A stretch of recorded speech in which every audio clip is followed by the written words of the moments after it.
What's going on, guys, and welcome back to News to Astonish, where we discuss comics, movies, games, and more. Here to talk to you about some more Daredevil. And now, if you guys have been watching She-Hulk on Disney Plus, you would know that Daredevil is set to make his MCU debut, at least on a TV series, on She-Hulk. Yes, we already saw Matt Murdock in Spider-Man No Way Home, but he was only in there for about a minute. But this time, he actually gets to appear as Daredevil himself instead of just Matt Murdock. And this is really exciting, and we actually got some more info about Charlie Cox talking about his new Daredevil suit on She-Hulk. And if you haven't read any Daredevil comics or know about his first appearances in the comic books, normally Daredevil wore a yellow and red suit, and that's exactly the suit that he's going to be talking about. So we're going to go ahead and get into the details, but before we get started, be sure to like, subscribe, and click on the bell notification so y'all don't miss anything. We post a lot of videos here on the channel, mainly about Marvel Spider-Man 2. We also talk about Marvel-related movies here on the channel, like the MCU. So if that stuff is for you, then definitely be sure to subscribe. It really helps out the channel. And follow me on social media. You can simply look me up on Twitter, Instagram, TikTok, or even Twitch by simply typing at News to Astonish, and you'll find me there. So this week's episode of She-Hulk Attorney at Law was noticeably light on action, but it certainly looks as though next week's chapter will be more than a makeup for this.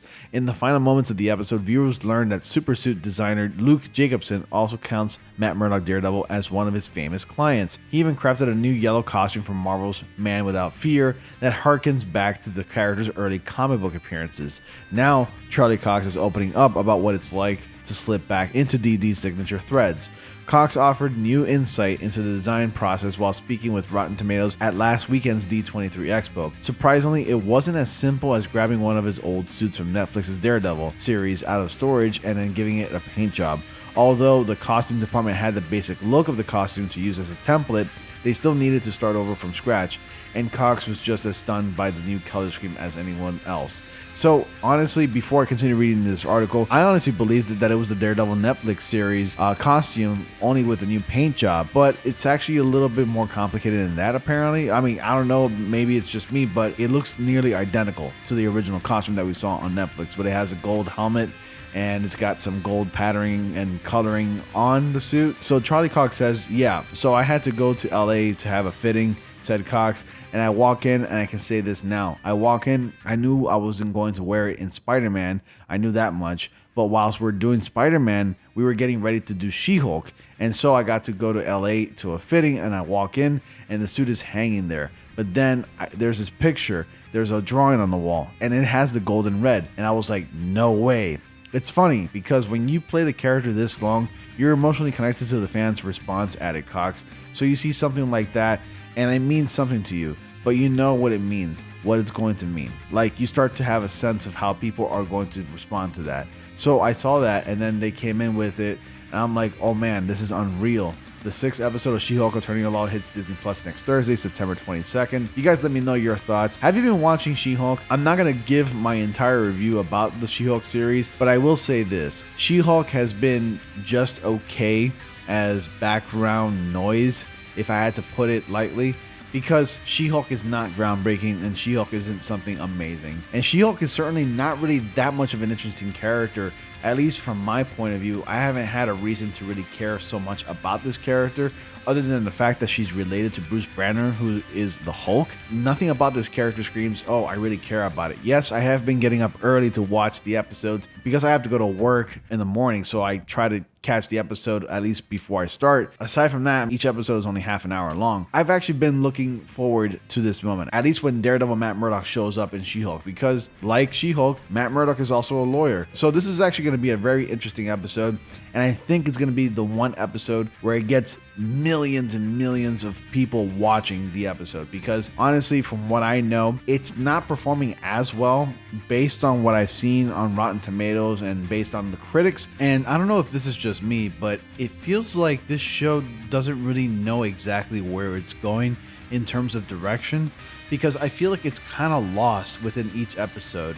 And that's really horrible for me to say, because the first episode, I genuinely had a good time, with the exception of that one moment, and we all know what that moment was, when Jennifer Walters was complaining about how men are telling her what to do and how there's so much toxic masculinity.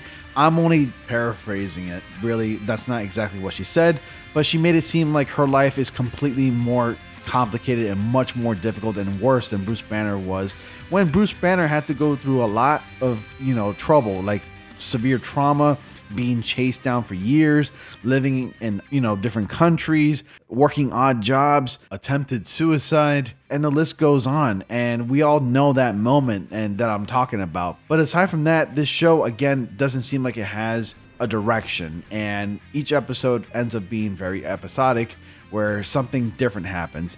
And it's really definitely lacking in the action department, but I think something like that can definitely change with episode 6 and on, because remember, this series is only going to have 9 episodes. So if anything, I think it's going to pick up next Thursday. It's not really an interesting character. I mean, the series isn't horrible. It's just that nothing in the series has really been impactful to the overall narrative of the entire MCU.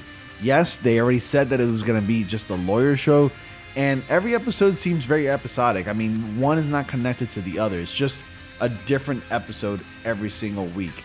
And it's something that hasn't really been done in any Marvel movie or Marvel show, where every episode is just an episodic, kind of like a sitcom, because it is a lawyer sitcom kind of, show. It is different. So I applaud Marvel Studios for doing something a little bit different like this. And yeah, even the character breaks the fourth wall. Like, we've already seen that before, and I know she was first to do it in the comics, but we've seen it before already with Deadpool. I'm just saying. Guys, you let me know your thoughts about the She-Hulk series. Are you excited about Daredevil Matt Murdock to make his appearance in She-Hulk next Thursday? Well, tune in so that way you can go ahead and be the judge for yourself. No pun intended there. So anyways, guys, thank you so much for watching. Be sure to like, comment, subscribe, and click on the bell notification so y'all don't miss anything. And I'll see you all in the next comic panel.